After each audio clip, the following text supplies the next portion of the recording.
we go. All right. I don't even know what we are now. 28, session 28, I think. Crazy. So when last we left our crew, you had scouted ahead and surveyed what appears to be the procession coming across the plains from east to west of the Hand, who is not visible, but you are supposing that he is inside this covered wagon at the head of the procession. That covered wagon is guarded by 4 heavily armored men-at-arms, for lack of a better term, and then 8 ward keepers. And then behind them were a number of wagons and about 30 grasslanders and Corkeen who look like common laborers, essentially. Their wagons loaded with supplies of some kind, covered in tarps. So you guys have just kind of assessed the situation, and we're thinking that maybe it was a little more, than you were expecting. Mm-hmm. I think. So that's where we are. We're on the plains, the slightly rolling grasslands, as you're hearing the clank and creak of this caravan. What do you do?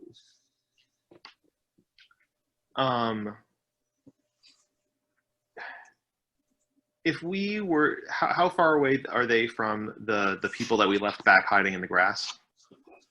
They're several hours. Okay. And you guys moved at a pretty, you moved at not like a forced march, but you moved, the 3 of you are faster than them because they've got these wagons laden with cargo. Yes. We had surmised last session that they would probably stop for the night, and so they weren't entering Rayuna under cover of darkness. Yeah.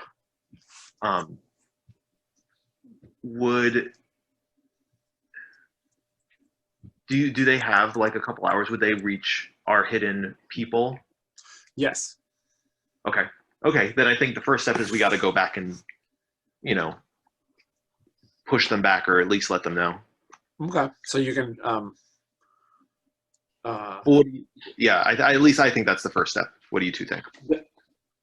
Going back to the folks that were preparing an ambush. Yeah. And letting them know what we're up against. Yeah. I think that makes sense. Maybe Varpu has some insight on these shield guys. Yes. She probably does. Maybe there's some soft smog-like spot. Each one of them has a soft scale in their armor. Yeah. Made out of licorice. Hey, it's Colkeen tradition. Yeah. Your candy patch. So head back at a trot, maybe discuss plans on the way. So, nothing more that I like a good cocaine piece of licorice. Oh man, now I want to get some candy. Sorry. Is that Dutch licorice? This is Dutch licorice.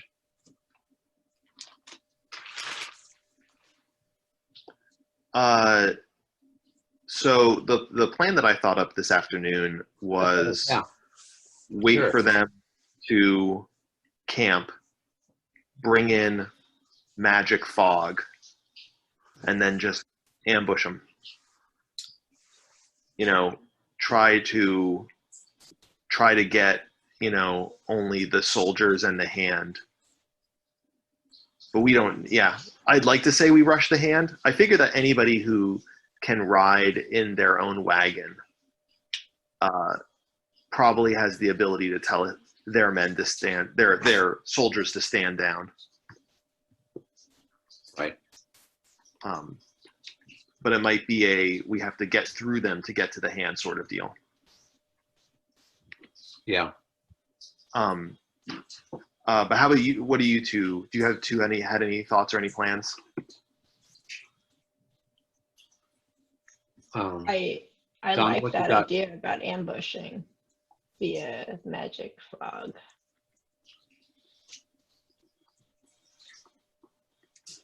I do think the only advantage we have is the surprise. Yeah. I think it's the surprise and Paiviki's magic. Well,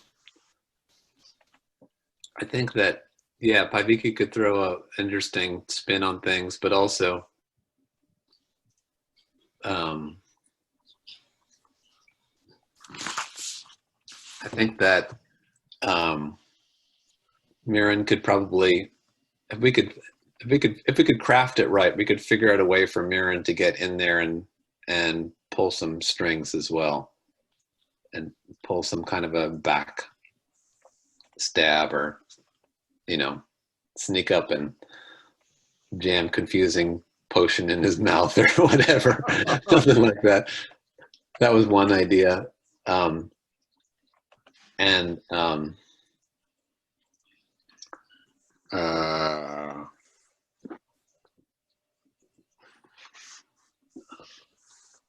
yeah,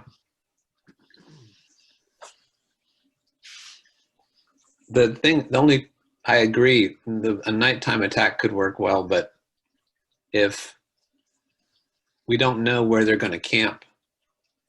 Are you guys there still? Yeah. Yeah. Okay. I missed John was so still, I thought you were frozen. If we have everybody preparing for an ambush now, but then we have everybody pack up and leave, we may throw our own people into confusion, and we might not successfully ambush, just because we trying to get 40 people to move. I guess we could head back to town and then return, or head off into the bush and then try to locate where they are. Yeah. I mean, I would think that like the best bet, and also just like this landscape is like uniquely unsuited for what we're trying to do. So I think that we just need to like retreat and then like advance back along the road once, or in the direction of the road, not on the road, once nighttime hits, and then split off into two groups, fog them up, and then the classic Rayuna pincer move. It will be classic, a future classic.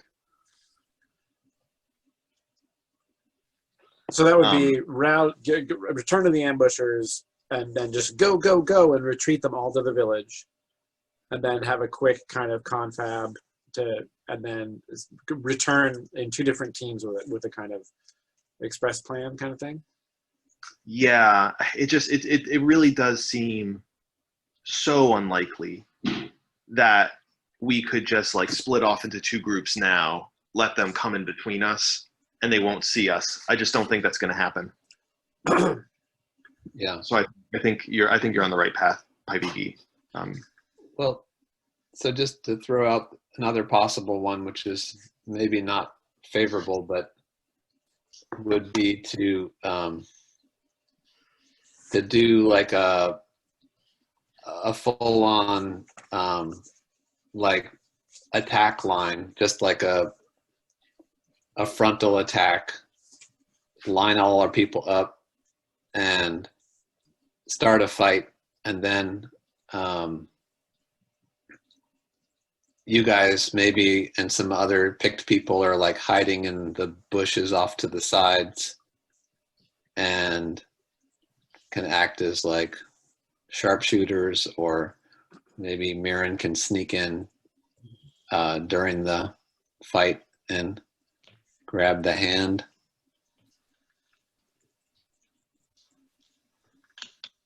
I just worry that would. They're trained for this, and we aren't. There's that.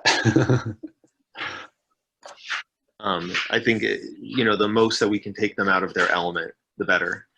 The more that we can take them out of their element, the better. Yeah.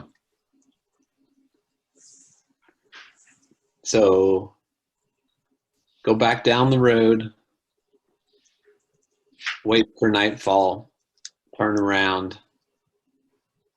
When we notice where the camp is, split into two, go around, and then come from two sides.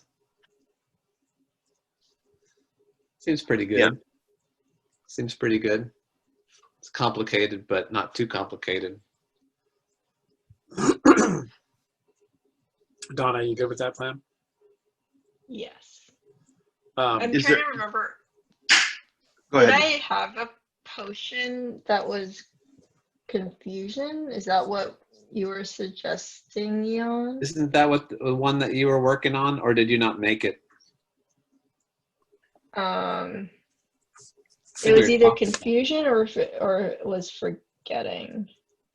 Well, you made a There's a- forgetfulness one before. yeah, the powder Okay, so you it's made. confusion. Okay. Yeah, the powder one was short-term memory loss. Okay, and then the confusion one was the poison from the frog. Yeah, the one you were just working on. Okay. That the kids went and got frogs for you. Okay, Prob- so prob- if we did get the hand somehow, then we would use the confusion potion on them. Yeah. Okay. And Vicky was thinking about trying to work on sound and like silencing the force of sound that would potentially come from the hand's voice so that they can't even speak. Now, would the power of a wizard sort of surpass the power of a devotee from a god? I don't know. That's why the gods don't like wizards. That's right. Screwing with them. We also don't know. I think it's good for us to prepare for the worst, but there also might be like a level of hyperbole. Yeah. He might have a special signet ring that grants him a certain sort of power or command over someone else that wears a signet ring. You know, like there's a million things that could be going on here. But I think that you're right to like think about sound, especially since like sound is in air, and that doesn't seem like a large logic, like leap of logic for villagers to make. Yeah. We know that like when we speak, there's breath that comes out. Right. All right. So what were you thinking about that? Did Mirren have a strategy for utilizing poison?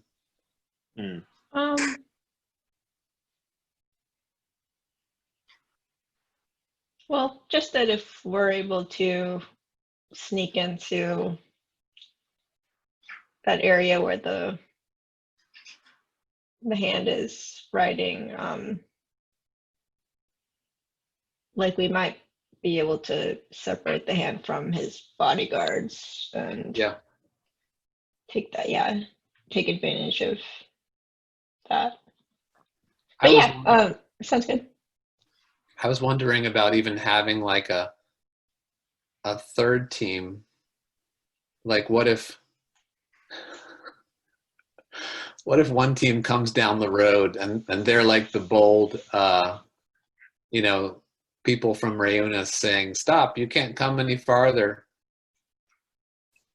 And then have the other two teams coming oh no, wait, we're not stopping them. We're sneaking into the camp. Never mind. Sorry.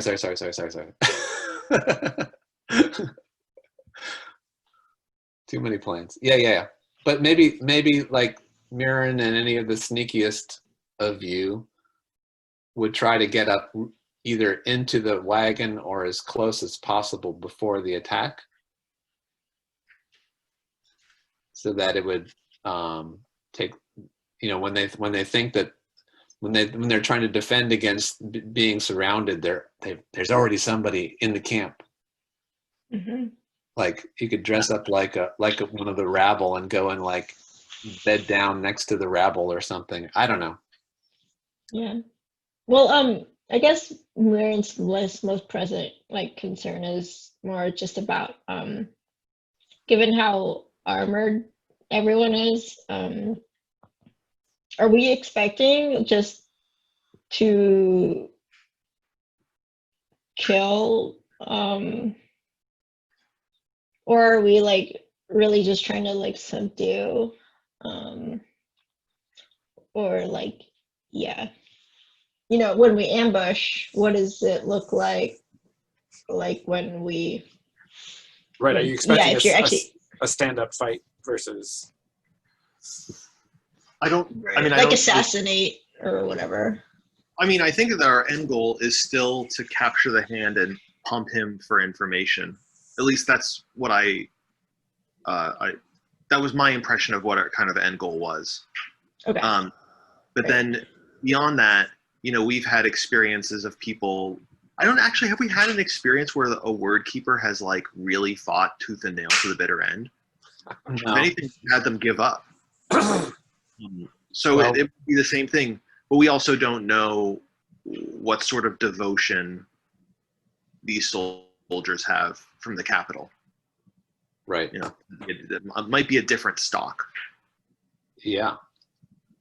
So it'd be great if we could, you know, come out with the hand, you know, what's that word? Gagged with, you know, like, hey, Right, everybody, stop, we got the hand. Right. But that might not be the end of it. Yeah. That's one reason why I was sort of thinking about the frontal fight, is because it depends on what our goal is. If we want to really fight them or if we want to chase them off. I don't Mhm. know.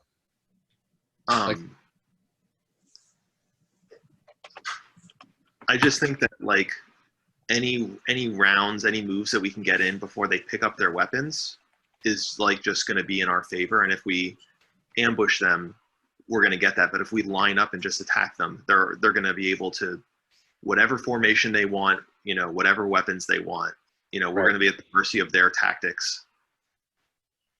Right. I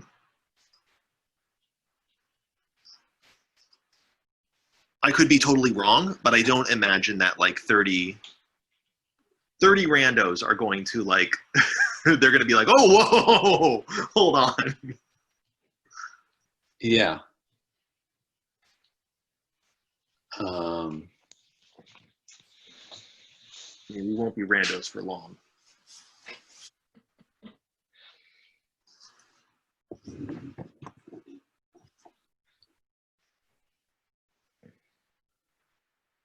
Well, I think if we do a frontal assault, we could potentially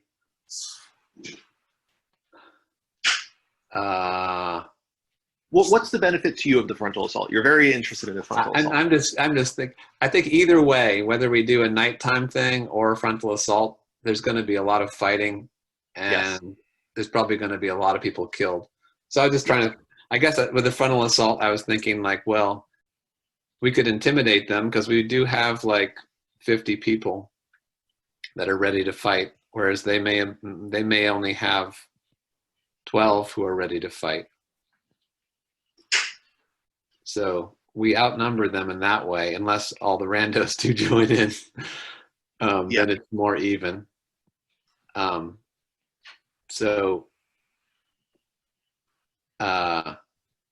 There is that. We have a little bit more control over the situation. If we go at night, we could all jump in and attack those guys, and that might work out well. But I'm happy either way. We can. I don't have like a real strong feeling. Well, I mean, you do seem adverse to a big battle. No. I'm about it. I'm just trying to figure out how to make it so that we win and less people get killed. That's all. But the question is, what is our end goal? Do we want to have it be that we we capture the hand and we send some guy back, and we say to the other people, the other Korkeen, like, hey, Rayuna, Ladivesi are off limits, so step back. Right. That's why I was, yeah. Is that our end goal? Show them that we are an autonomous people that can't be messed with? Or do we want to hold the hand captive or something?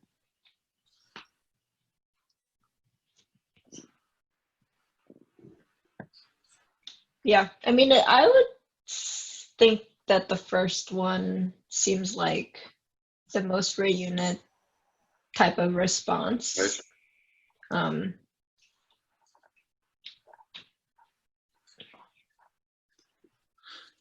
So we attack them at night.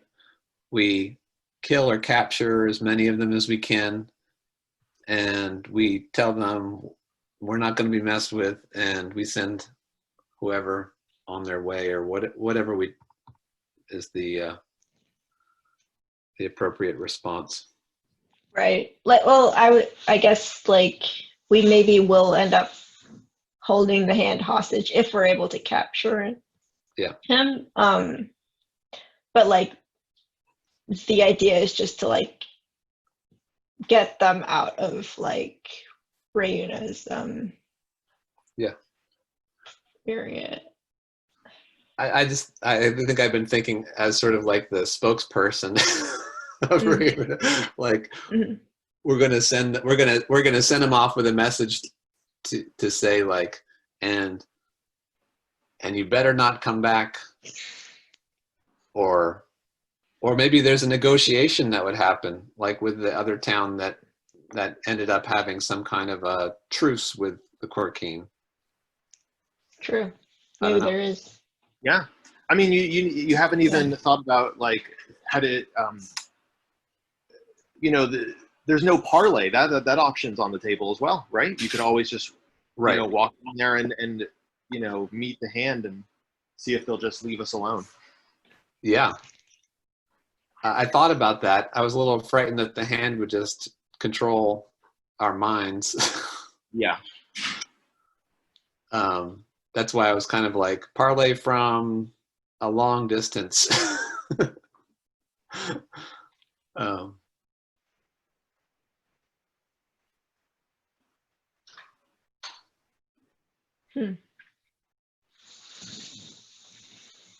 mean, we could parlay with them if we did do the frontal assault. We could parlay with them, and then we could be there to like sneak up and like try to silence the hand and like run in and capture him as part of the. But we could do the same thing at nighttime too.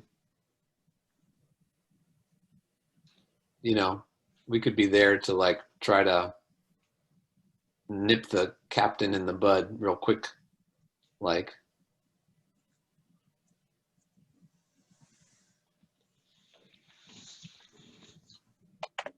I think that's fine. Yeah, the wait for them to camp, ambush, and then. Yeah, I mean, if we capture him, then we can do our parlaying, but we'll have you can, more negotiating power because we'll be the ones in control. Yeah. Okay, so you've made it back to the town with everybody, and you're having this conversation. I don't know if you want to retreat into the outside of town to a safe place to wait for nightfall. Yeah. Was that part of the plan? Like north of the town? Yeah. I wouldn't want to make people go farther than they need to and exhaust them, but maybe we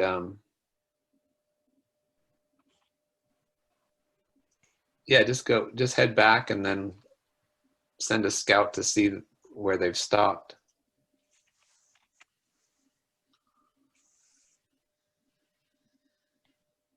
Okay, so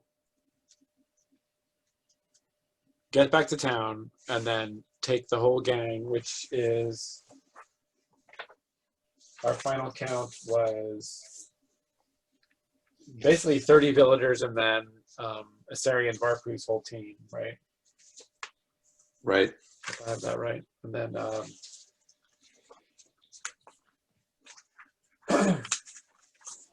yeah, okay. Yep. So roughly 40 people is what you got at your disposal. Well, let's hope it's not your disposal. So there's a regroup in the village, and then you all head off to the north along the river to get well out of sight of the village, and keep some scouts posted, right? Because you want to see sign of the progress of the procession. Yeah. And then were you going to create the two different groups to scout either side of the road? Like, is that, like, after nightfall, if they have not reached the village, you're going to head out along the road looking for their camping position? Is that right? I think so. I mean, yeah, we would send like a scout or two out and try to find out where they are. Before you, okay. And then split. Does that make sense? Yep. So we can be in good communication with everybody. Who of the three of you has the, well, I guess the question I'm going to ask is what weather, we're talking, it's early summer. What weather would be ideal for this? Would you want it to be, there's potential for a thunderstorm this time of year, or rain in general. Would clear skies be preferable, or would tough weather be preferable? I think wind would be preferable because then it would be loud and they wouldn't hear us sneaking up. Yeah, is that some agreement there? Some loud weather. So not necessarily rain, but wind. I don't know. Rain would be okay.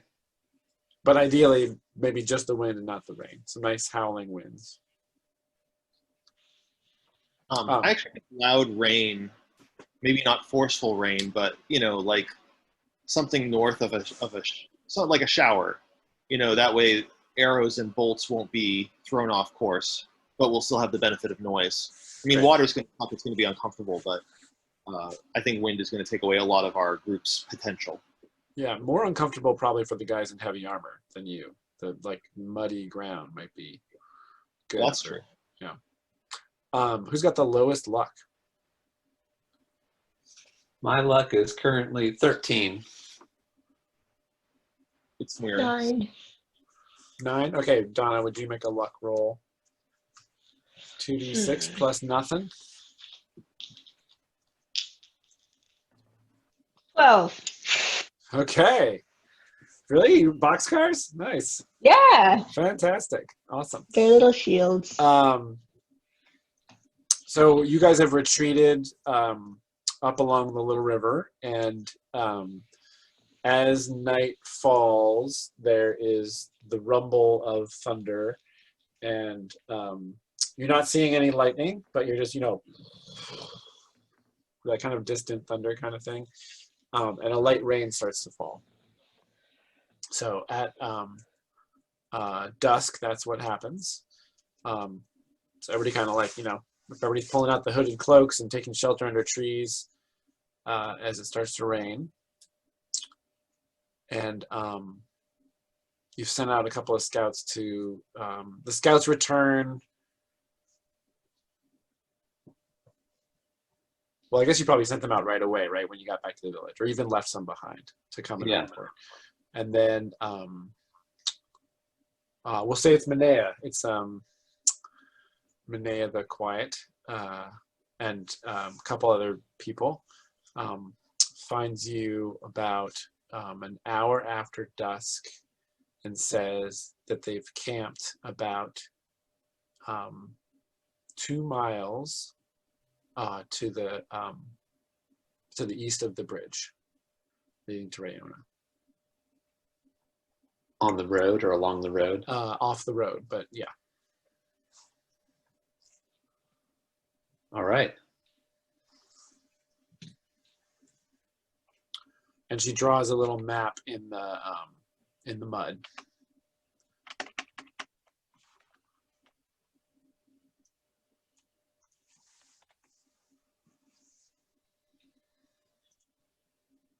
So, She says, oh, here's the road.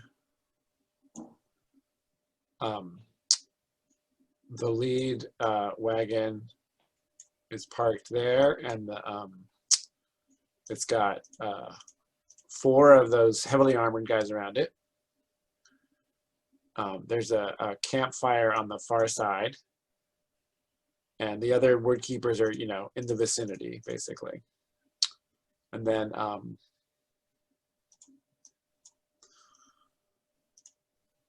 next to that, further along, the other group, the group of workers, have circled their supply wagons, and they've got a camp in the middle of that. So that's that's like 30 people. So 2 separate camps all right. next to each other.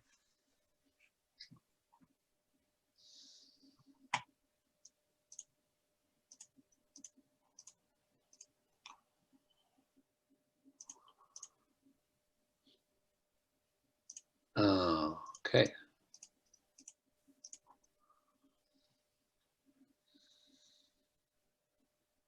So do we want to have one group come kind of from, walk down the road, then split off and have one group come across the road and the other group come from the north? Yeah, that's how I envisioned it.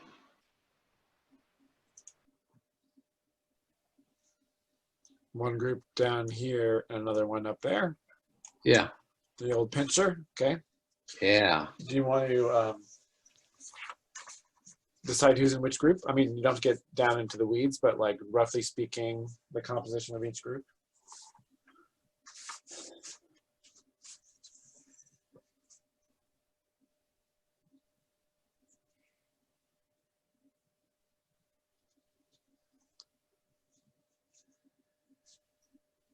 You guys have opinions?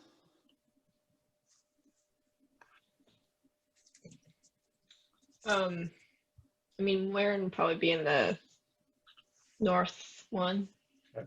right?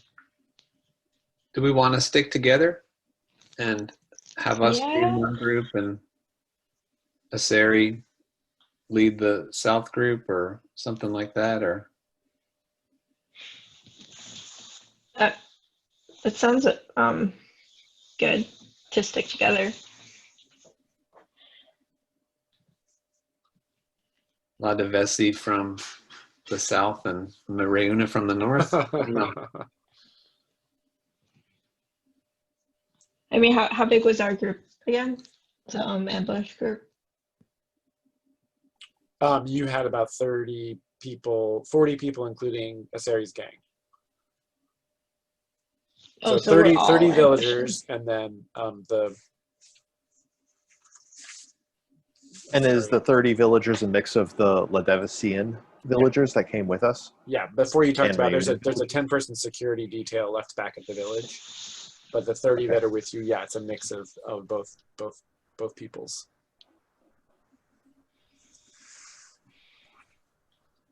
So should we split like 20 and 20, kind of? So that Yeah, would that be. makes sense. Do you want to give Asari and Varpu their gang, their whole gang, or is there anybody from that gang you want to have with you?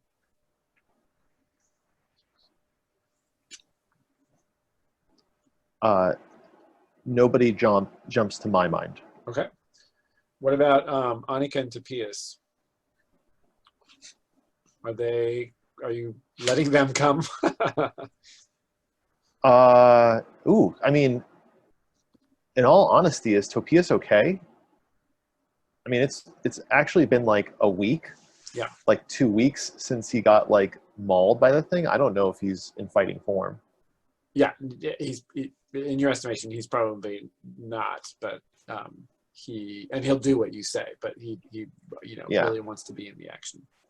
No, he's like the first lieutenant of the security detail. Okay, great. You're giving him a cushy position. Okay, sweet. But Annika's coming with you? Okay. So we got +9, 10, 11. So that means it's going to be you guys and 16 villagers with you. Okay. And then on the other side, 9, 10, 11.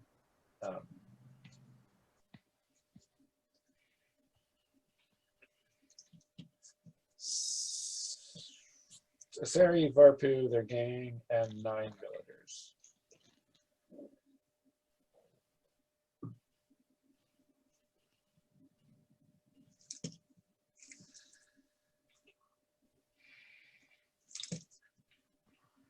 Oh, I'm sorry. It's you guys plus 20. You have 20, and they have plus gang plus. Yeah, they have plus 9 villagers. Okay. All right. So those guys are south, and I think by this breakdown, they're the more kind of brute force team, just because Barpu's on it and the whole gang is on it.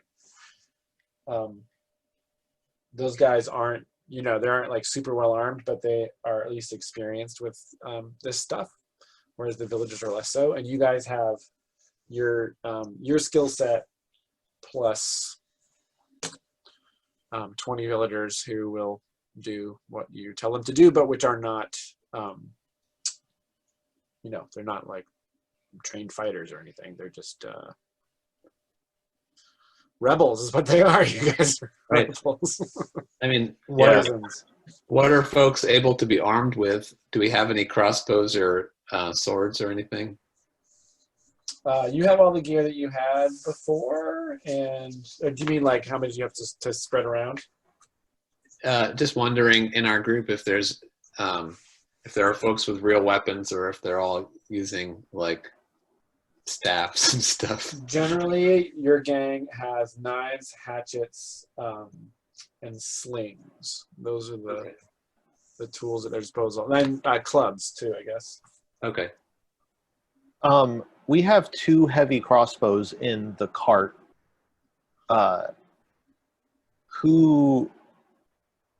So I guess like we should just distribute those to whoever. I think that Varpu's gang probably has amongst them the best archers, unless there's a villager from Rayuna that's like Ansem the archer. Well, I mean, you're the best shot in the village. Tell us, Tiny. Is there this is a great established role that you can make? Sure.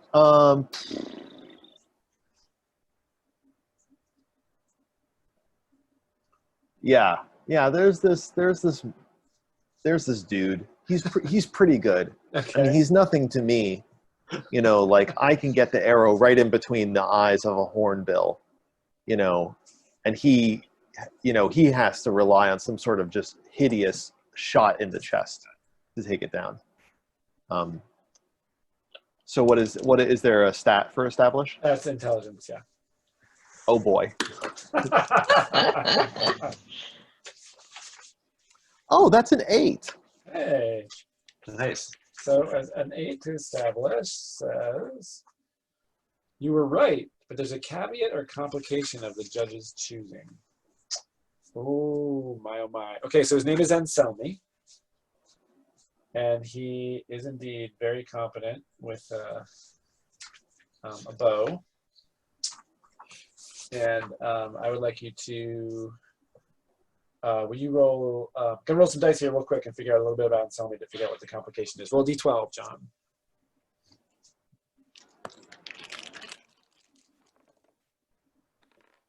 Five. Okay.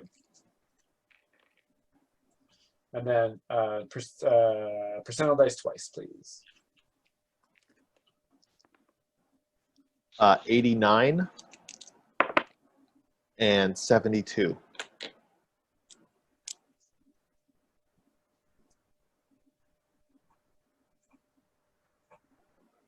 Okay, and then another D12. 11. Okay.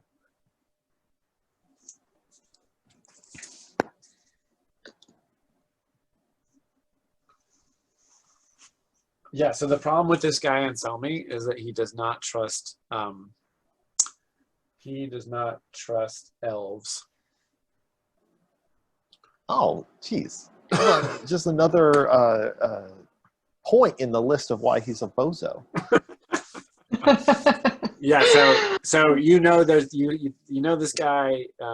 You could probably get him to come along, but you'll need to he'll either be like a begrudging companion to you in your crew, in your pincer, or you'll need to like have a little talk with them beforehand. I don't want to have to role play out that talk. You don't have. You can But just if make a he's- roll, but yeah. Yeah, if he's like acting as if he's not on his game, then yeah, I'm going to appeal to his.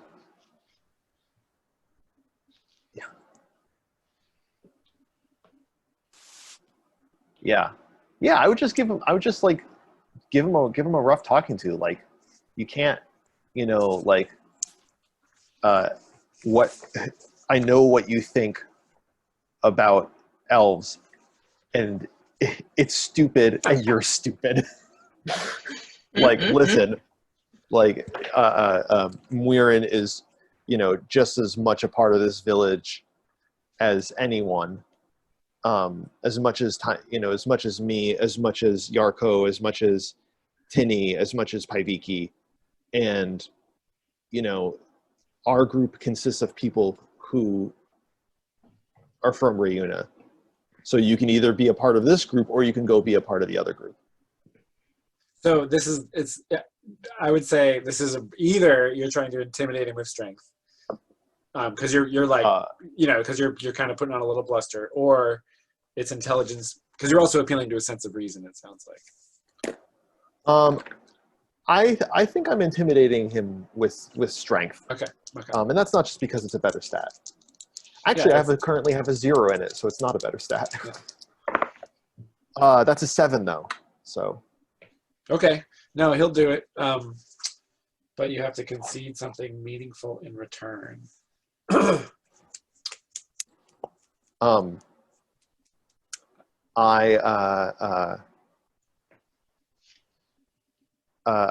My room in the boarding house is coveted. It looks on to the Motherwood, and I'll swap rooms with him. If that's what you're. That's great, because he's he's just camping. He's just kind of living the rough life. He's kind of he's been camping out a lot. So he got kicked out of the last place he was in. Because he was talking badly about Muirin. So great. Yeah, no. Yeah. Can I put a caveat on that? Like, Yeah. if you can shape up, then I'll give you the room. Okay, great. Like you do good on this mission. You do good on this, and you don't act like a little shit weasel around Muirin, and like, I'll give you the room. Okay. Yeah. So he's like, oh, the room.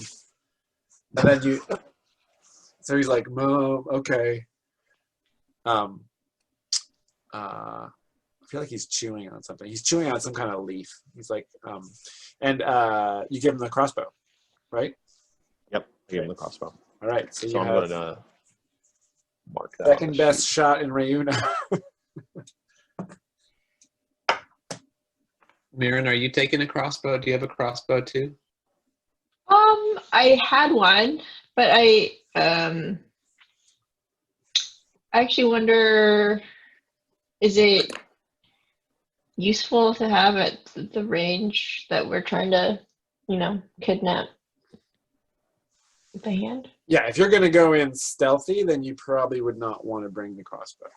But Right, you could, maybe the nice thing about having it with you is you could take a shot and then drop it if you have the opportunity. But if you're trying to get in without attracting attention, then it's probably not something you want to carry.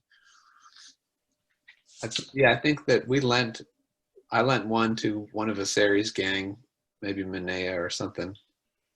Yeah, it was Rolf the Smith. Oh, Rolf, yeah. Minea has a short bow. Right. But we just had so many weapons from the Reuna ambush, right? Yeah. You got those. You got the ones from La Devisi. I mean, I guess we could assume that the Ledevisi stuff was brought by those villagers, The right? gang. By Asari's people. But given that you did just capture all those word keepers back at the, yeah, so you've got their stuff too.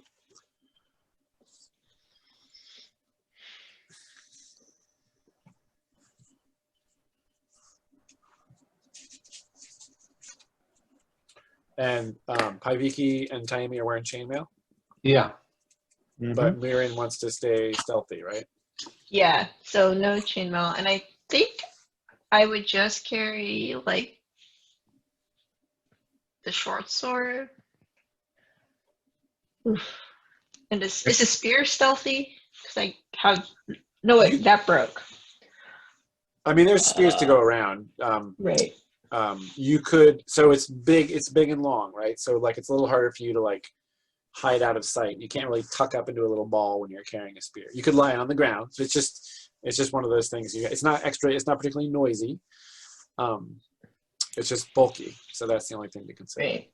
I probably wouldn't have it then if Okay. we're doing this stuff. I probably just have 2 short swords then, and no. 2 short swords. Or 2, yeah, maybe for a knife. Yeah. Sure. that- Yeah. Um, No, I like it. A little main gauche, left-handed defensive dagger. You can totally have 2 short swords. I was just like, that's a new thing. That's cool. So it's up to you. Well, I guess I actually don't know how long a short sword is. These are about, gosh, 2.5 feet long. So what is that? 24, 30 inches? Hmm. I can't really do this on the screen at all. But you know, they're in sheaths, and you can strap them close to your body. Yeah, it's either that. Knives, of course, are smaller and quicker, just do less damage. Right. Okay, I know I want my short sword and then a knife Okay, for backup weapon. got it. Okay, and then, all right. So it is dark, it is raining, it is muddy, just starting to get muddy. You're moving across kind of lumpy ground. There's little, you know, clumps of grass, and there's shrubs, and through the rain, you can make out the flicker of the campfire near the first wagon up ahead there, and it's the white of that tent on the wagon is visible in the darkness, and you see that the word keepers have also set up tents.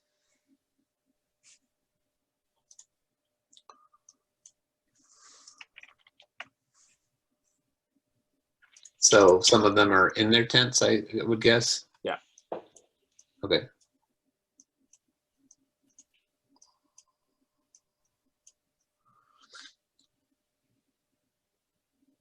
It looks like I guess this is probably Muirin who's like peering and getting the reporting back the recon on this.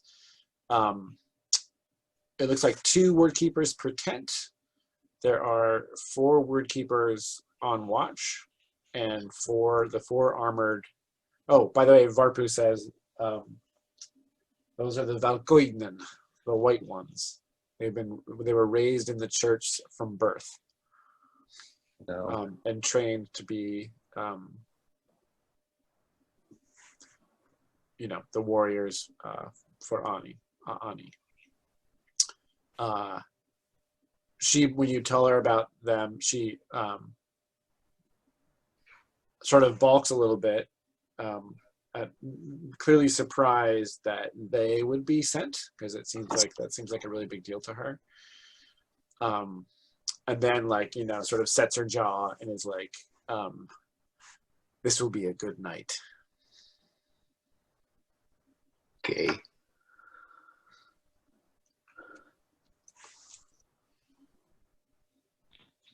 Hmm.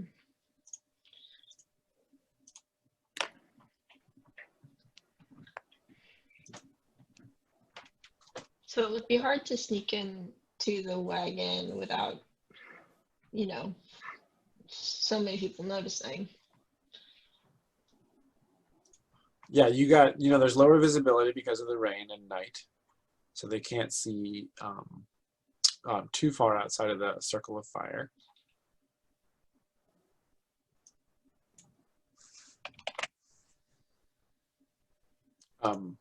Do you want to do that misty thing? Yeah, would mist help with the rain? Now that I'm thinking about it, could magic extinguish their fire? It could. Yeah. And then we just And then they can't see. Yeah. yeah. Oh, perfect. Yeah, I think we could even probably get closer. Yeah. I mean, the mist could. I know 2 spells. One of them involves mist, and the other one can do most anything if I think hard enough. One of them has to have mist in it. So, on the off chance that I fail, it's nice to not fail when I'm using a spell that I might need to make the hand not speak, or that would be good for fighting. So I think mist could help. What it would do would, mist that's illuminated is very hard to see through. It just like becomes this white, glowing kind of a thing. And anywhere where the mist isn't, I think would be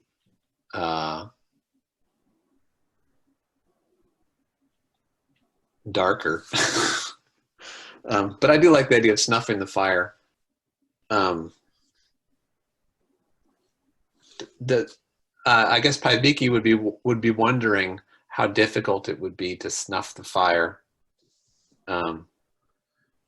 Yeah, so let's say if you got as close as you could get and still be safely out of sight would be, I'm going to say you could creep closer to like here and not be worried about being seen. And that's going to be, near range. Okay. So if we look at the magic user,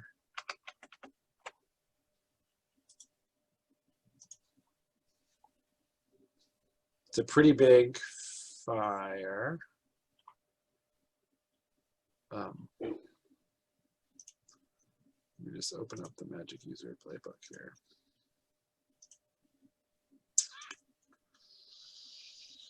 All right. So near range is 1. I think it counts as a tiny area because it's pretty good. It's good size fire. And I think to put it out, so I think it'd be 4 power. How much power do you have? I've got 4. Whoa. Yeah, 1, 2. Yep, I think it would be 4 to do it at that range. Okay, so if I got closer, that would have to be right next to it. Close, yeah, exactly. Yeah. You're sort of at the full extent of your. Okay. So I guess right on there. And I'm going to say Minea is actually kind of darting back and forth between the 2 groups in case anything needs to be communicated. Now that you've assessed the situation, so Minea can be like your messenger if you need to communicate something to the other group. All right.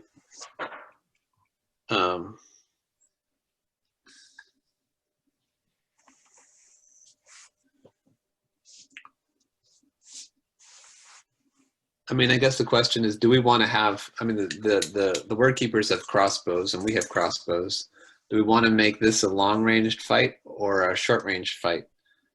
Because if we turn out all the lights, we won't be able to shoot them either.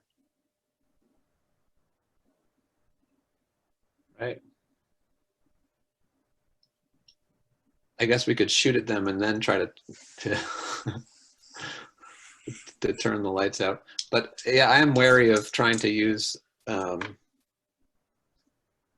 a spell. Oh, I do have that magnetic stone, a couple pieces of that magnetic stone, or uses of that magnetic stone that would be able to increase the power. Okay. Great.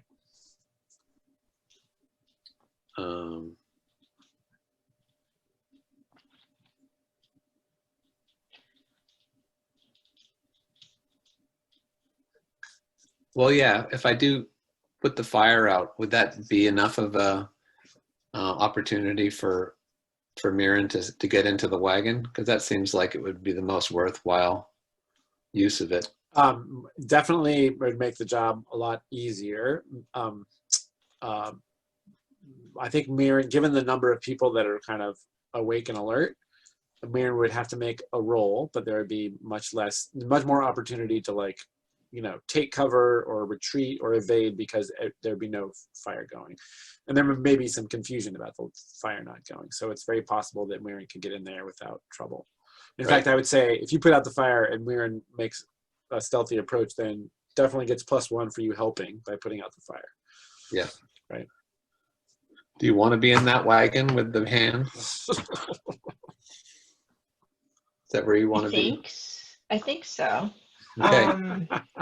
I mean, I could, you know, wrap my head or wear some kind of ear plug or something. go totally deaf. It sounds dangerous. Because then you don't know how much sound you're making or who's And coming. you can't hear the sounds around you. Right? But it could be like True. you get right close to the wagon and then you put them in and then you go in, right? Like, I think it's probably easy enough that there's some kind of, there's wax. You've got, if you want wax earplugs, you've got them. You would just jam them in there. Okay. So I think the order could be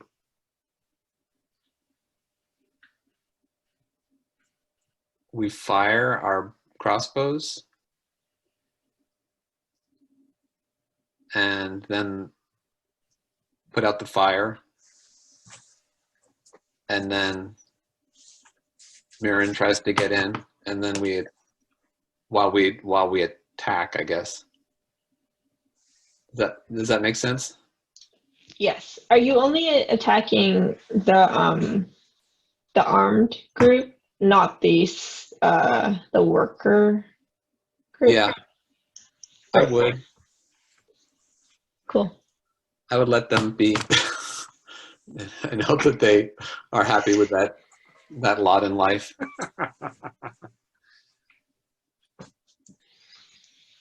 So that sounds like a good plan. I'm hearing drop a few guards with hopefully drop, but strike first, then lights out, then Mirren takes advantage of the chaos to get close to the wagon.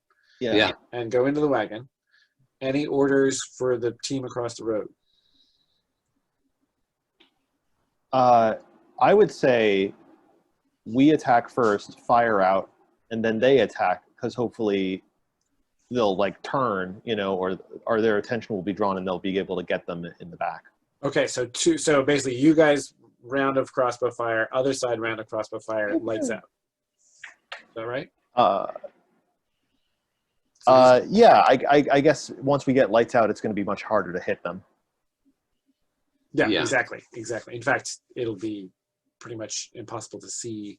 There'll be a little bit of ambient light from this other campfire, but it's raining, right? So it's actually pretty dark in this. That would be like stabbing people in the dark, right? Like pretty intense close quarters stuff.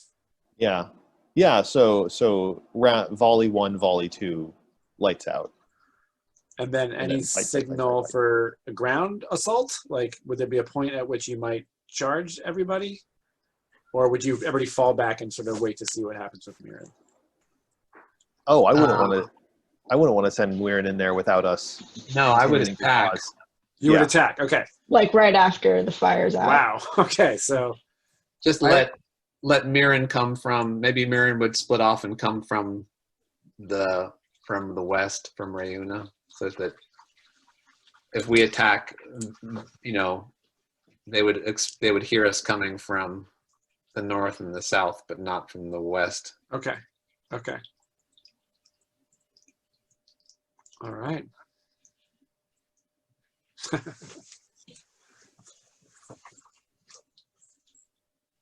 Okay, so what we're going to do is we're going to roll for this. On your side, you have Anika, Paiviki, and Taimi all have crossbows, right? And the guy. And I don't have a crossbow. If you can have one if you want one. There's enough to go around. Yeah. I don't want one. Okay. So we got. I'd rather have my hands free for magic. So we're gonna say 3. Sorry, John. Go ahead. Yeah. Anselmi, how's his name spelled? It's like Anselmo, but with an I. Okay. Anselmi, yeah. Yeah. But I gave mine to Rolf, I guess. But could I give it to somebody else from Rayuna on our group if we're going to be shooting our sure. crossbows Yeah. first? Mhm. I'll give it to a random friend of mine. Wow, John. Taimi has an 18 dex. Is that right? Yeah. Fuck. Okay. So you, and then Anselmi, and then. Excuse me.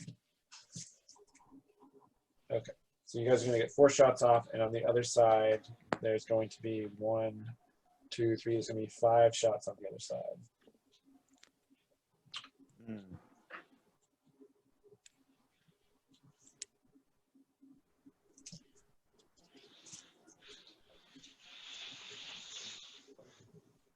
Okay. Who are you guys aiming at? I would like to aim at the if I have clear line of sight to the shield guy in the north position. Yeah, that one. That one right there. Okay. And then, what are your as the sort of head archer? What are your orders for Anselmi and the other 2 folks with crossbows? To get that guy right there. All 3 of them on this guy, or just? No, Anselmi and one guy over there, and Okay. then the other guy with me on the shield guy. Okay, great. So that's going to happen, and then the other side's going to let fly with their bolts. Muirin is in position. Paiviki, you're at the green arrow up here, right? Yeah. Yep. Yeah. So Taimi, you can be there too to get a shot at this guy, the armored guy. I I need guess to. over here. Yeah. Does that make sense? Okay. Mm-hmm.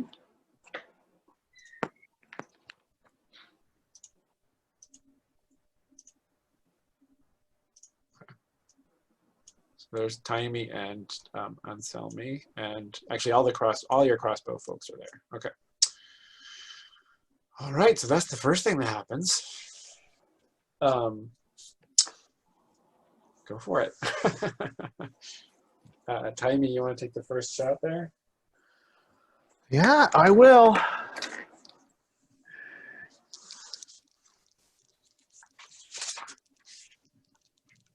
I'm just looking at my moves.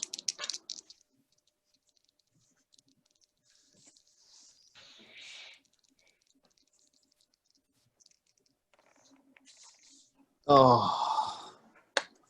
All right, that's a 6. With your +3? No, my current dex is only 17, so it's only a +2. Oh, so point of luck. I'll push you over the top there. Oh, yeah. Okay, I'll use a point of luck. And don't forget, you can spend metal before you roll to do stuff. I can't because a crossbow is not a favored weapon. Oh, yeah, sorry. The old short bow. So I don't get that XP. Yeah, so I'll use 1 luck. Boom. And I will choose to lose an ammo. Okay. That's my drawback. And that's a D8. Yeah, let's yes, go ahead and roll that. Oh, 7. Let's go. Whoa. Nice. It's got Pierce 2 on it. So that means whatever armor he's got, 2 of those points, you can ignore 2 points of his armor, basically. So 7. Okay. Okay. When you roll for the villager who's also shooting at that guy, 2d6 plus nothing. You want me to do that? Yes, please. He rolled a 5. Okay. And tell me. Does he have a bonus? Yes, he gets +1. He got to 12. Yeah. God damn it. Nice. And roll a d8 for him. He's getting the room. 7. Man, damn it. And then finally the rando. Yeah.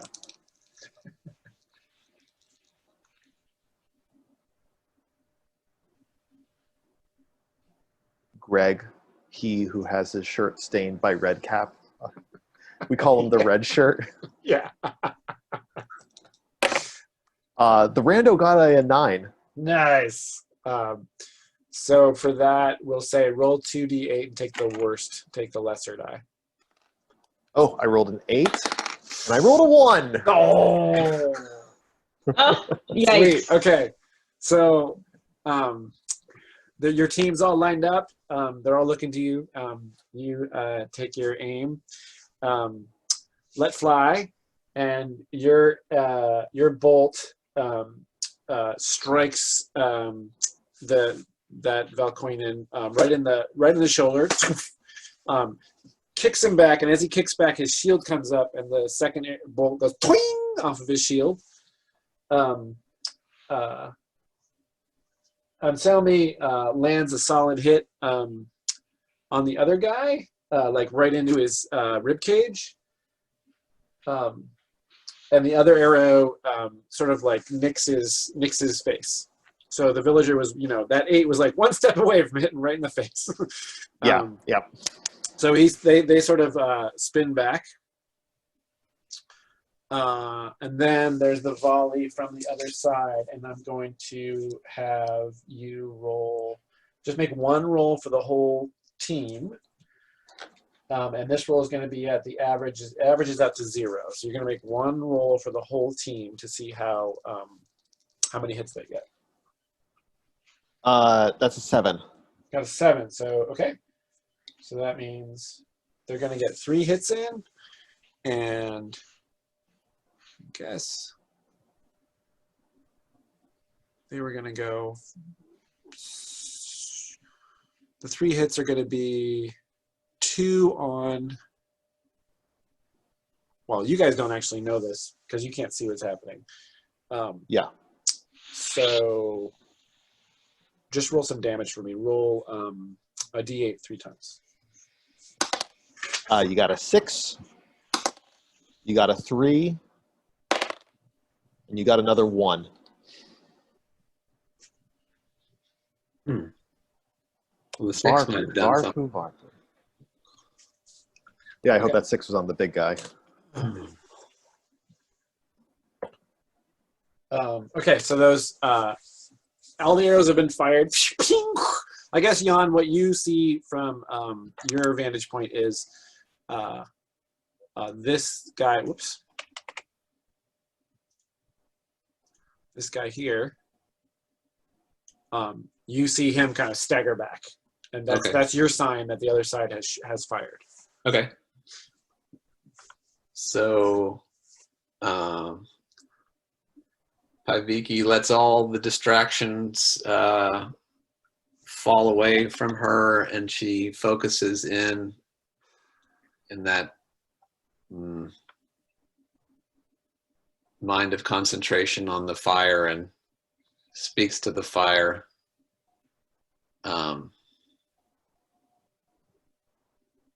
Telling the fire that its work is done and it's time to disappear. And are you drawing on the power of the magnetic stone at the same time? I think I will, to give me a bonus 1, because I don't want to Missed this one. Great. And are you drawing the? Are you dissipating the fire? Are you sort of drawing it back into the wood? Are you? I think I would have it. I would have it dissipate, just kind of like Oh, like. off into the sky. Oh, great. Okay. Just head on out of there. So just drawing it, pulling it. Yeah. With the Away weave from of the wood. force. Yeah. Okay, great. And you have what's your intelligence modifier? It's 2. Okay, so you have a total of +3. Yeah. All right, go for it. Ooh, I got a total of a 9. Disturbance. The spell works as intended, but its casting draws unwanted attention. Okay. Can I pull luck on that? You sure can. Yeah, I'm gonna do it. Okay. So I'll turn it into a 10. Okay, great.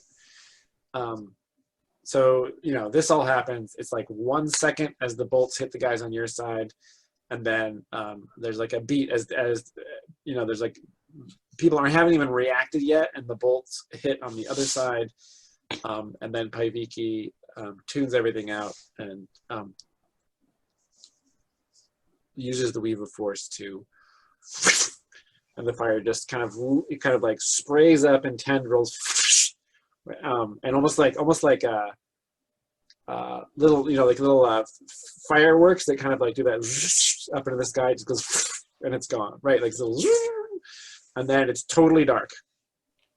You hear people yelling, chaos. Moirin. Sneaking to the wagon. Okay, so you get to this point easily. And you're an elf, so you can kind of see in the dark, right? Didn't we establish that that's something that's this figure here. I wish there was an easy way to. Can I move that? I can move that. Wow. Wow. It's a little, although it's not exactly easy to move it. Okay, so he and this one immediately run to the back of the wagon, to the entrance to the wagon. There's the wagon, I should say the tent, it clearly has flaps at both ends, the front and the rear of the wagon. Because you're low to the ground, you can see under the wheels of that wagon. But now I have to select the whole, anyway. The other guy on this side assumes a position at that end of the wagon. Yeah. I can't. You can get rid of the fire now. Thank you. Yes, thank you, John. Thank you for very. Yeah.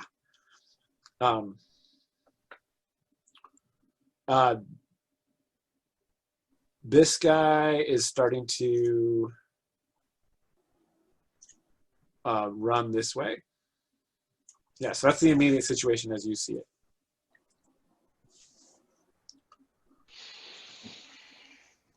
Is the wagon covered with canvas or wood? It's canvas. It appears to be a, from what you saw on the road, there's some kind of understructure, probably a wooden understructure of some kind, like it's a peaked tent, and that's all covered in white canvas. That's a good idea. I thought that was the case. Could I be sneaky and jump onto the top and then like cut it and drop down? Yeah, what sort of frame does it have? It's got a wooden frame, but in between the slats is just apparent, as far as you can tell, it's just canvas. So there's like maybe 2 feet between each of these supports. So your move would be get to the wagon, quietly climb on top, cut the canvas. Right. I think quietly cutting the canvas would be I guess in all the chaos. So I guess with the sound masking your movement, you'll be quiet, no problem. You'll have to roll to get there and execute that. But the tricky part is cutting the canvas without whoever's inside hearing you. Oh yeah, the person inside would hear it. Well, I mean, there is the desired chaos is happening. There's shouting. The guards have taken up position. So it is possible that you could pull it off. Like if there's like you're up there and you just like carefully pierce it, totally, pierce it with your knife and then just kind of slowly drag it. You could theoretically do it pretty quickly. It's not silk; it's pretty thick canvas. It's possible, but that is the risk that it would be heard, be noticed by the person inside. Right. I mean, I would want to like quickly assess from the outside, like which end of the wagon the hand is in. That is pretty impossible to tell.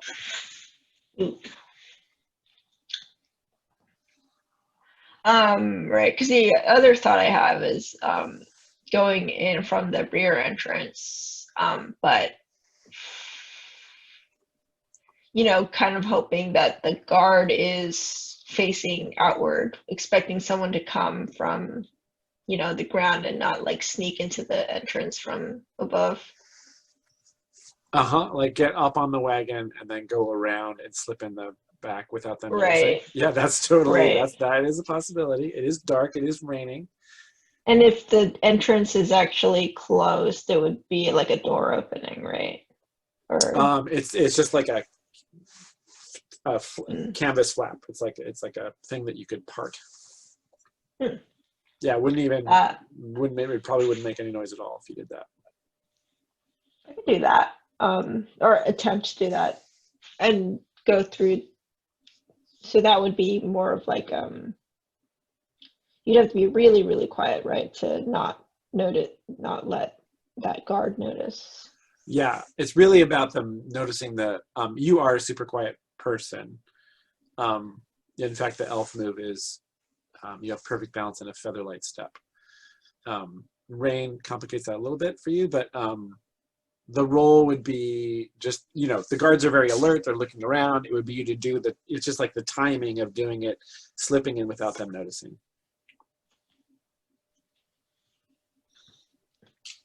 I think that's probably the best entrance then, or the best way to get to the wagon.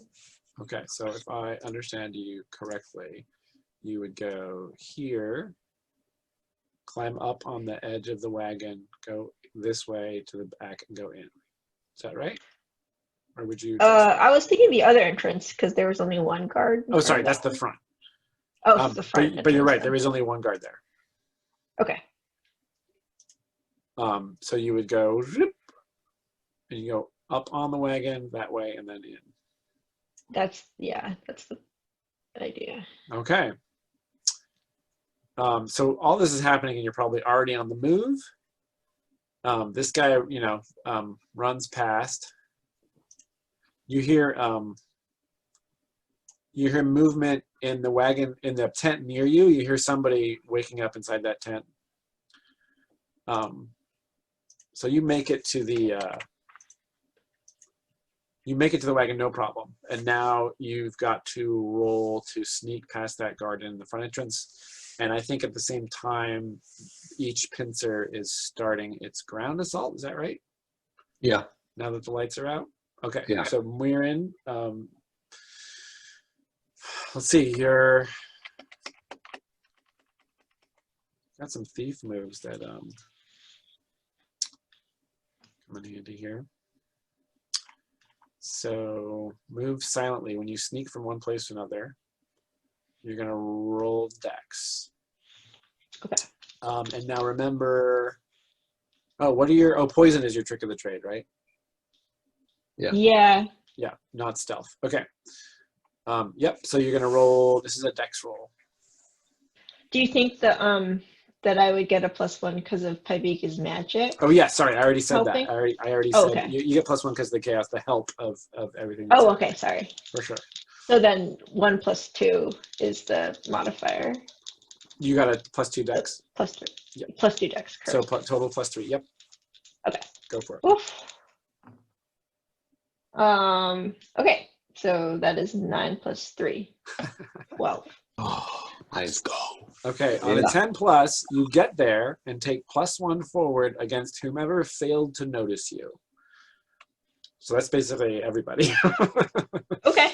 Until they notice you, you have whatever you do next against them, you get +1 on. So you've done that. You've slipped past the guard, and you've pulled open, and you're inside the tent, and we cut to the ground assault. Both teams are charging in. What's the archer time? What's Taimi's plan with the archers to sort of drop bows and charge into the dark? Yeah, I mean, it's going to take us too long to reload the crossbows, and I think we need to capitalize on the confusion. And I would like to use. Can they see me enough that I can use no guts, no glory? Is this? I feel like this is overwhelming. Oh, for sure, it totally is. I don't think it says when you charge into battle with little thought for your personal safety, burn a wisdom. Burn a wisdom. Oh my god. I know. Yeah, you can totally. Yes, absolutely. You're charging into I battle. ask. I mean, I don't think that I'm going to get a wisdom roll above a 10, but if I do, and I can choose everything I want, all allies witness your courage and foolhardiness and take +1 forward. I think that they know. Yeah, they just you'll just like after me or something, and they would Yeah. they would respond. They don't have to actually see you do it. But yeah, I think we're going to just go through them one at a time, get that first word keeper. Okay, so you're heading at that guy. Especially because I know that these guys have crossbows, and it seems and the big guys don't. Sorry, there we go. That's right. Yep, that's exactly right. So you're all charging this guy. I got a 9. Let's go. The best wisdom roll I'll ever get. Oh my god, amazing. You get to choose 2 from the list. I would like to have +1 armor until I'm incapacitated. Ooh, nice.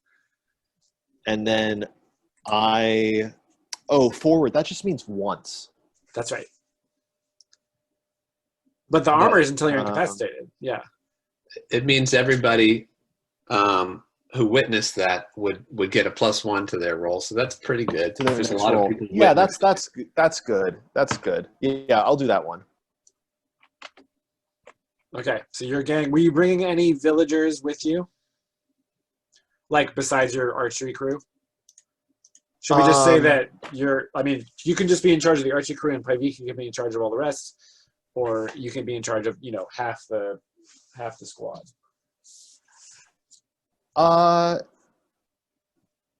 Yeah, I'll take, You could if we take have 10. 20 people, yeah, I'll take 5 more people with me. 5 Make more. it a nice 9. Okay, great.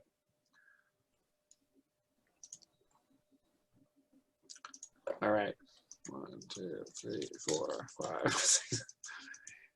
Okay, so you're going at them, and you've got all those guys get +1 forward. The sky is in dust, and you get +1 armor until you're incapacitated. Excellent, Pybeka. What's your ground plan? I guess I would come in from between those 2 tents, and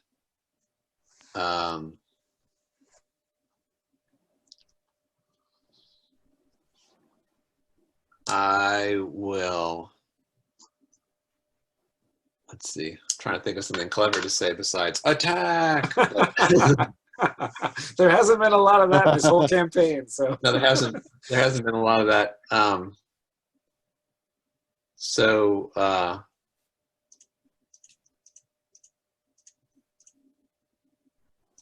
Yeah, I think just the very basic. I'm just going to say attack for Reuna. And does that count as a command in battle? yes, absolutely. Okay. It's like the most popular command. The most popular. It's kind of Are you cliche, but so with your crew of 10 at your back? Are they all sort of following you? Or are you sending 5 off in another direction? Are you breaking them up? Or are they all with you? I would send like 5 to the east of the fire, yeah, and then 5 with me towards the wagon. Okay. I mean, not just to that guy, but I also like the tent over there. There's probably somebody popping out of that tent. And, this tent here. Yeah, and the one to the left. Okay. So it's probably more like just like, you guys there, you there, attack. Okay. And then who are you going after? The guy. I'm going after the guy. Is it the white dude who got hit by the crossbow? Yeah. There's 2 little T's. There's one. I don't know. Yeah, sorry, it's the Taimi and the one rando shot. Oh. Yeah.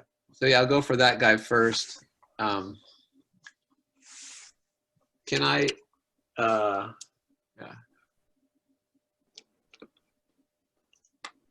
Let's see. He's going that way? Yeah. Oh, okay. Well, can I let him go that way and just, no, well, I was wondering about trying a spell. Sure. I had this idea of trying to knock people down. Mm-hmm. As like a sort of like a useful but low-powered spell that might be able to affect a number of people. Okay. Tell me if this makes any sense. I'm listening. But basically using Weave of Force to like take her spear and just kind of slam it into the ground and send out a wave to knock a bunch of people off their feet. The idea hopefully being that these heavily armored guys would then end up on their backs, and then all of our not as skilled villagers could have a better chance at fighting them. So you would want to sort of get yourself in the middle of them? Yeah, I would come up right as close as I could and just kind of because your goal would be to knock down multiple foes. Yeah. Okay, so that would be, I'm going to say for that little cluster of, well, one guy's running towards the front of the wagon, so that's one thing. So I guess if you arrived at his position and did it, you could potentially get him while he was running, plus the 2 at the back. Yeah, that would be fine. That would be, so you're knocking down heavily armored guys. However, it is muddy. So that I would say that's, and it's a small area. Yeah, so that would be 4 power. Okay. Pull that off. So don't roll yet, but that's your plan.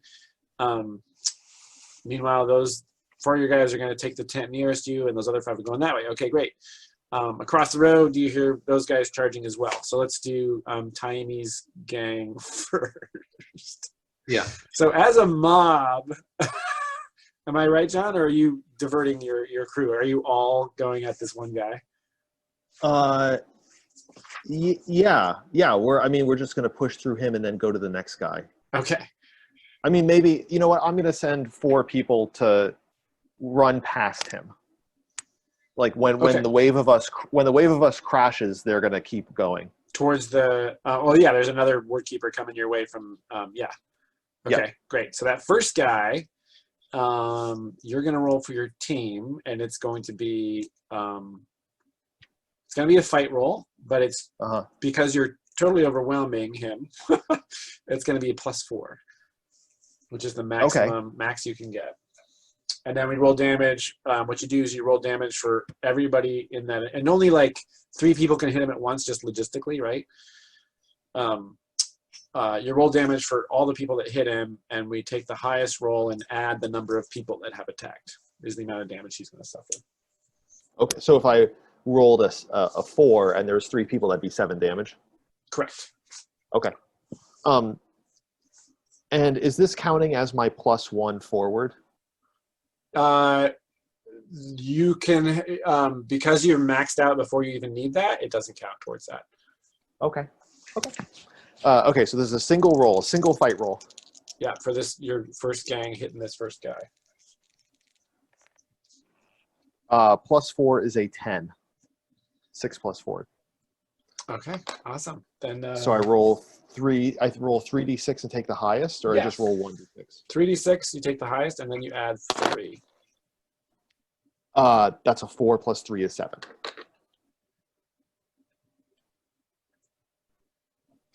Okay. So he just like he's down. The other 4 charge across and head towards the back of the wagon, and you are with that crew. Is that right? Oh, sorry. Towards the next guy, the next word keeper coming at you. Yeah, I'm with 4 people to take on the second guy. Okay. Yeah, so he was running towards that position. So you take out that guy, and then he's got his it's dark, so he doesn't have his crossbow. He has his short sword drawn. And it's dark. Wow, yeah. So you guys are like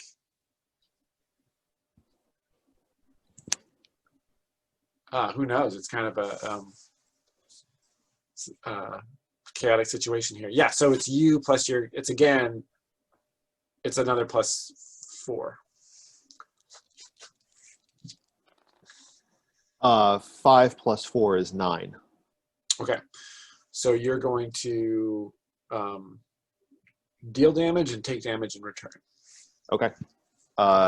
Same thing, 3d6? Or Yep. Okay. That's a 3 + 3 is 6. 6 total. And then I roll. Does he do a d6 to me? He does.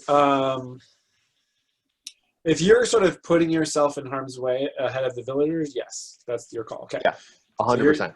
Okay, great. So he does a d6. Let me just make sure. He gets a +1 to his damage roll. Okay. Well, he got a 3, so +1 is a 4. Minus my 3 armor is 1 damage. Wait. Oh, because you got chainmail plus the +1 for your no guts no glory. Yeah, awesome. Great. So he pauses. There's a king. He deflects somebody's hatchet. Somebody else gets a knife in there. He staggers back. He stabs at you. How does that 3 points turn into, or sorry, 4 points turn into 1 as he stabs at you? I guess with no guts, no glory, I move in. I move in closer to him when he's swinging, so he doesn't have. When he does hit me, it's not with the full power that he intended. Okay. Because he thought that I would keep my distance from him. Yeah, great. Yeah, so he goes back, and then you're coming. He swings faster, and then you're right up against him, and he just manages to scrape you with the edge of his blade. He's still kicking, and he sort of takes a step back, and now he's brandishing his sword, and he's facing the 5 of you. Is Annika with you? Yes. Okay. We cut over to Paiviki. Okay. Don, will you roll for that easternmost 5 as they encounter the guy awakening in the tent and the other guy at that end of the camp? Can I roll for my my leadership charge? Oh yeah, sure. So is it just plus charisma? Yeah. I just got one of those weird moments when I turned and I was like, "Oh, someone's looking at me." Oh, it's a hairless Chewy. Yeah, it's charisma. Okay. +2. 6, 7, 8. All allies who obey take +1 forward. Okay. And then what should I roll for the 5 guys? You're going to make 1 roll for their engagement with the 2 that they're basically facing. Okay. And they get, so it's 5 to 2. So they're going to get a +3 but with that +1 forward from leadership, they get a +4. So this is for the initial engagement between those two groups. Okay. I rolled a 5 + 4 is 9. 9, okay. And will you roll 5d6 essentially? Take the highest one. Well, actually, sorry, we're going to split that. Do 3d6. Take the highest. Yep. 5. Okay. And the 2d6. Yep. 5. Okay.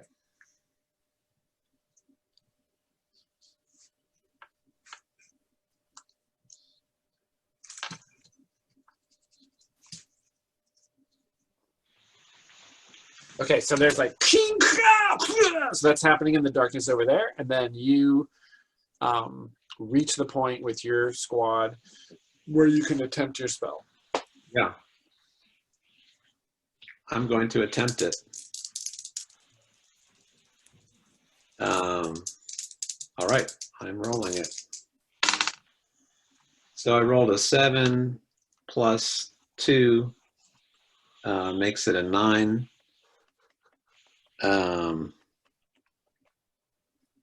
And I think I'm going to burn another luck. Well, actually, what's the consequence? The spell works as intended, but its casting draws unwanted attention. That's a 9. Yeah. No, that's okay. I'll stick with that. Okay. All right. Wow. Okay, so and what is that? How do you draw? How do you weave? Are you pulling force into the spear before you drive it into the ground? Yeah. Is it the pointy tip or the blunt tip that you hit the ground It's with? the blunt tip. Okay. And it's adding my own force, but it's also really calling on the spirits of the ground, of the earth, to come back and like reciprocate with my blow, like to bring that to bring the earth awake. It's Okay. it's like an awakening. Great.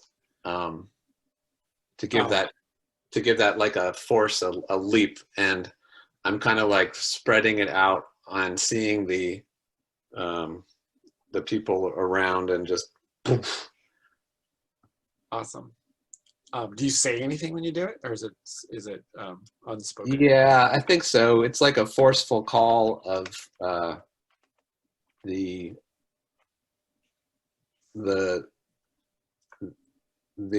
words for awakening earth. Oh, great. Awesome. And Tiny, you and your group actually, you're far enough away where it doesn't totally impact you, but you feel the earth shift, and it's like this ripple, and you hear shouts of cling, and the armor and shield and sword clanging as some of these guys are dropped into the mud. You got all 3 of them, so they've all been knocked down. Yep. And we cut to inside the tent.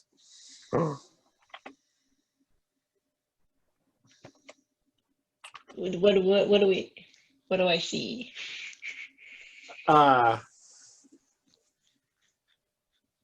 You see a man. There's the tent in the middle is partitioned with another kind of curtain, and just as you duck inside, actually, this is what you see: is you see 2 hands grab the curtain, the partition, and they're just about to sort of pull it apart to enter into the half of the wagon that you're in. So what do you do?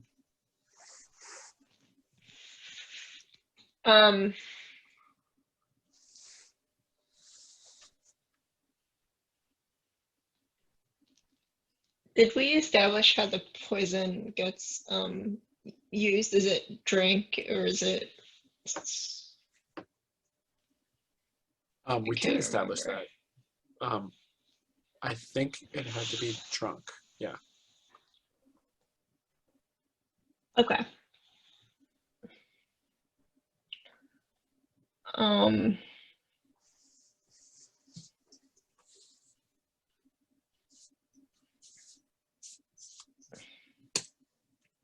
So I think I have to like rush to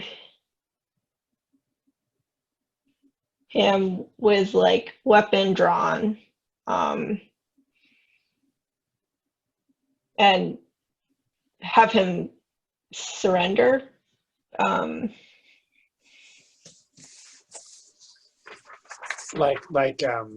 So he's just about to open the curtain. You're going to be there at the curtain, and then what's the gesture or move that you do to make him? I'll just point the blade at him, saying, "Don't move," and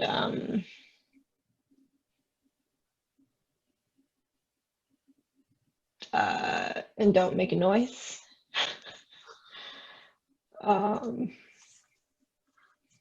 Okay, and so you'll be standing there with your sword out. He'll pull apart the curtain, and your sword will be pointed at his face, basically. Yeah, like really close so that he can't ignore me or move trick. Yeah. Okay.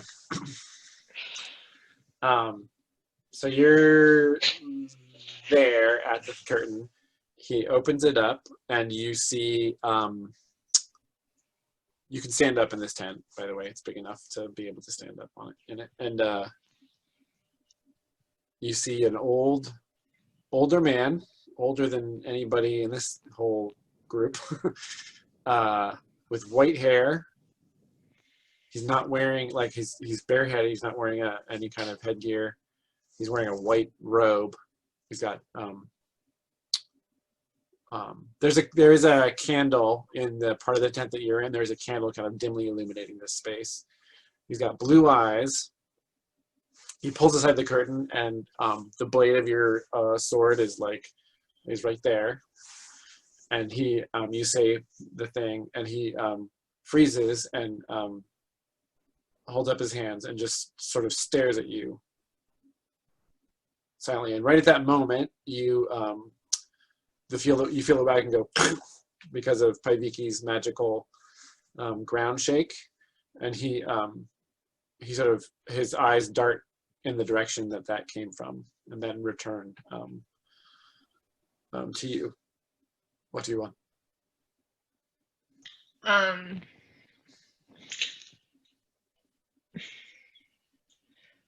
I'll just say your men are surrounded, and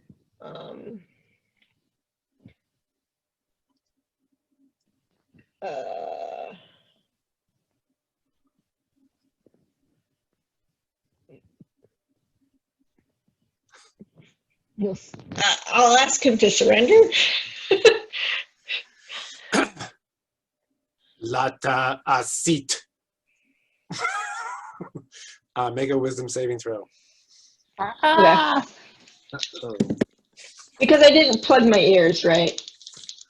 I've been talking to him. Well, at this point, you could establish that you had plugged your ears if you wanted to do that. And that would be the big reveal at this moment in the story, where it turns out you've plugged your ears. But it would be an But could I be talking? I couldn't even be talking to him. You could say something. Oh. Right, you could have done that. You could have gone into the tent. You see what's happening. So far, it's just been visual. You go over there, and you could say those words. You know how to say those words. You just wouldn't. They'd be muffled to you. Right. So if you wanted to establish right now that you had put in the earplugs, you could. The trade-off being, if you roll poorly, I make a move. Okay. So maybe it's better to just do I'll just do the wisdom saving throw. Because I have a +2. You got a +2 wisdom? And a +1 forward, right? Against this person? Wait, how did you get the +1 forward? Well, you said when Uh, you're stealthy, if they didn't notice you, Yes, thank you. you Thank get a you. plus Yep, one. exactly. again. Yeah, great. Okay. Thank you for tracking that. So a total of, what'd you get? 7 plus 3. What? let's go. So this is what happens. He says that, and your hand shakes, and you feel yourself putting down the sword. It's like you feel it. You feel yourself. So the urge was just to drop it, but you've managed to hold on to it. But it is. But you against your will, your hand is moving towards the ground. So your sword is now out of his face. What do you do? I'll just take my other hand and try to cover his mouth and Ooh. force him. Maybe just force him like physically force him downward. So like grab him and force him down with your hand. Yeah, just so Oh. that he's not in a aggressive position or Yeah. attack position. That is a strength roll. That is a strength saving throw. All right, so this is a +0. Okay. Oof, 7. Oh, wait, 6 plus 2 is 8. What's the +2 for? Sorry, I'm just adding my dice. Oh, you're adding your dice together. You got an 8. Worst outcome, hard bargain, or ugly choice.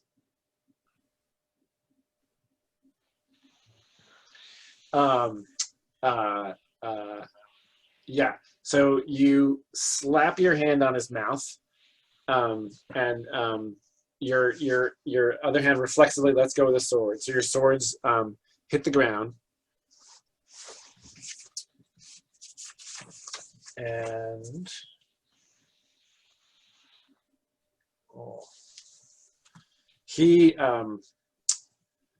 and he reaches up and he grabs your hand and sort of staggers. He's resisting your desire to push him to the ground. So you're now without your sword and you're basically in a struggle with him. And then we cut back to John Chad. Oh yeah, John? Are we close to break time? Let me check the shot clock. Yeah, we got like 10 minutes left. Okay, let's. That's a good cliffhanger. We'll stop right there. Whoa. Yikes, man! That's some heavy stuff going down. It seemed like we had the upper hand. No. I mean, you still do. You still do. Or that, Yeah, we still do. You resisted his initial command. Good rolls. Yeah, good rolls, everybody. Good rolls. Roll. Orange slices and water for everybody. I mean, yeah, you still do. You knocked down 3 of these heavily armored dudes. The word keepers are not, you have the upper hand. It's just like, whew. Yeah. Yeah. All right. Pretty tense. Yeah. Gosh. Yeah, I'm a little flushed. The tension of the die rolling. Okay, end of a session. If you're a fighter, mark XP if you solve the problem with physical prowess. Fighters, mark XP. Nice. If you're a thief, mark XP if you solved a problem with stealth or trickery. Thief, mark XP. You got into that wagon. Okay, that's considered solving a problem. Yeah, the problem was, first step 1, get into the wagon. You got there. Yeah, totally. Step 2, silence the hand, and step 3 is profit. Fulfilling traits. Anybody? Any volunteers? Paiviki? Bold, right? Yeah, I mean, charging into battle is always bold. Yeah, you said attack. That was fantastic. Taimi. I was irritable. I don't know. I mean, like, No, I didn't tell me. You totally let it tell me. You're like, dude. Well, that's true. Yeah, I totally you got were. into that guy for being an asshole. Yep. That was great. Random NPC equals experience points. Yeah. Can we pause for Yes, a second? And I yes. have like a trait related question. Yeah. I still have 2 traits. I've been interested in adding a 3rd trait. I Lovely. would really love to still get the alignment trigger for chaotic, because I think at the core that's what Taimi is about. Yeah. But I don't know if there's another negative trait that I want to take. Have you looked at them? Huh? Have you looked at them? Yeah, I've looked at them a couple. I've been looking you at have? them during this session, and I don't know whether the change in Taimi has made her any of the things that are there. I mean, I think that she's not a cheater anymore, but I still think that she is looking to disrupt order. That is the Colkeen order. Yeah. And I know that the way that the traits are supposed to work, so I know that if I want to be chaotic, I have to take a negative trait. I'm just having a very hard time picking one out. Well, you could also look at it the other way, which is that you've got 2 opposing systems of order here. One is the natural order of Reuna, and one is the Corkeen. So you could be becoming lawful according to the laws of your land. Do you know what I mean? They don't have to be written laws. It can be. So that would be 2 positives and a negative. Okay. Two virtues and a vice. So that would be the other way you could go with that. Okay. I do think, I mean, I'm looking at all the, I mean, you're not wrathful. Yeah, Aggressive, I know. maybe. Stubborn? Maybe. No, you're not stubborn because you've been. I've been movable. Yep, totally. I was perhaps aggressive. That does fit, given past behavior. Aggressive is. So what are the 2 that you have? What do you have right now? I have curious and irritable. Because those Colkeen just get on my nerves. Yeah, they sure do. I could be convinced to take aggressive. It is the one that really stands out. Greedy, hasty? Nope. No. Impatient. Not really clear. No clear evidence of impatience, but it's something that. Yeah.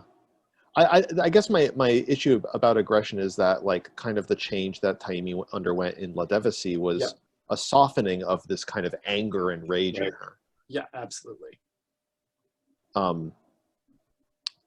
I'll also. What about resentful? You're resentful of the Corkeen. Yeah.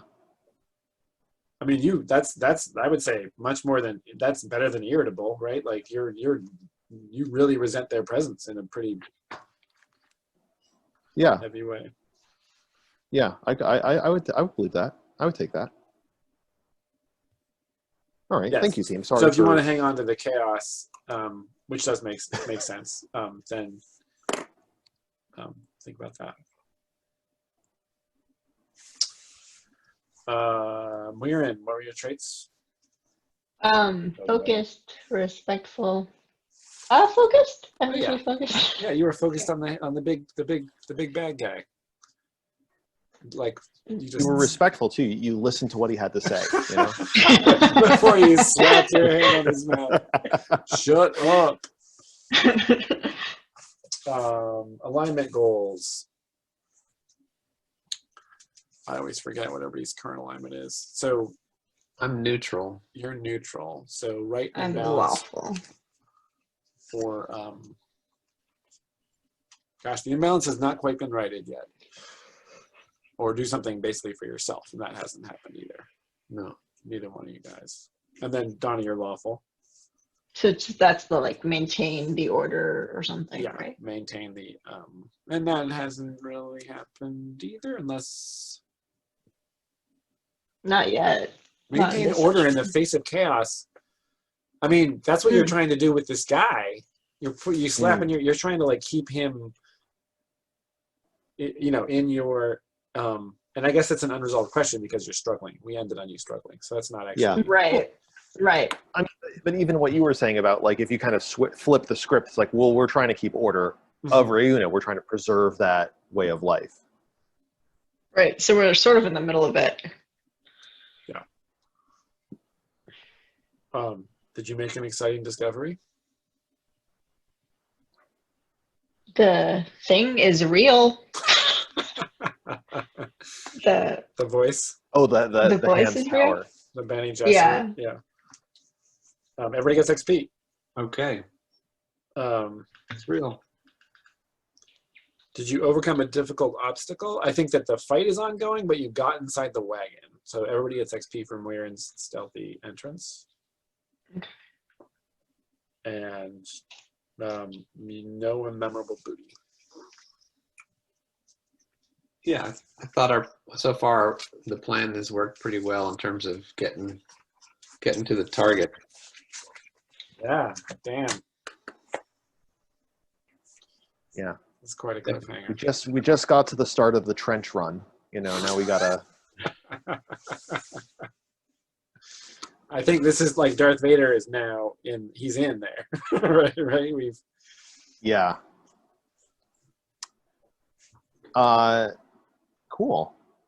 Right. Jason, were you serious about doing every other week? Yeah, if that. I mean, first of all, next week, who knows how we're going to be feeling, given the Yeah. state of the world. So let's at least say in 2 weeks from today would be the next possible time, and then if every other week works for people, I'm happy to do that. I'm up for every week, but I just wanted to. I mean, the way I think I'm content with it being every week and then it turning into every other week when people have things that come up. Okay. I think I'm going to take next week off.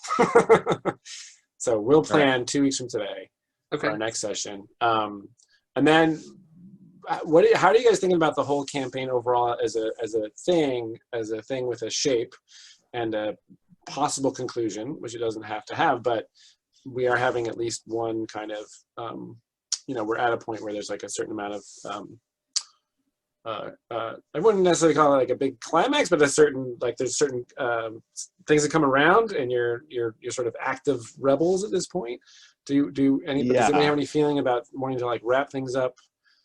Let's say if you guys did sort of create the Free State of Rauna, drew a line on that river, would that be a good place to kind of wrap up, or do people sort of imagine things going on past that? Does anybody have any opinions? I'm interested in the balance.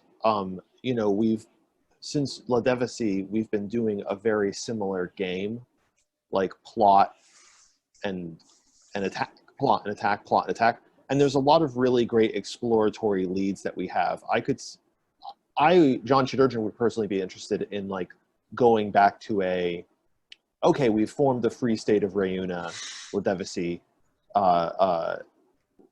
We need to go find more allies to the south, or we have to travel to the north to the bay or something, and like we go back to like exploratory mode instead of this kind of like this very steep escalation that we've been on of like bigger and bigger forces with bigger and bigger battles. Because then I think then we would just get into like, okay, so like we're all marching against the capital, and I don't actually know if I want to play that. That game, right.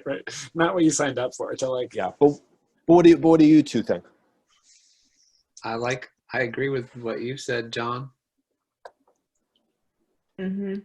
Get a little more overland exploration and adventure in there. Yeah. Mm-hmm. Yeah, the idea of fighting in whole empires is a little scary.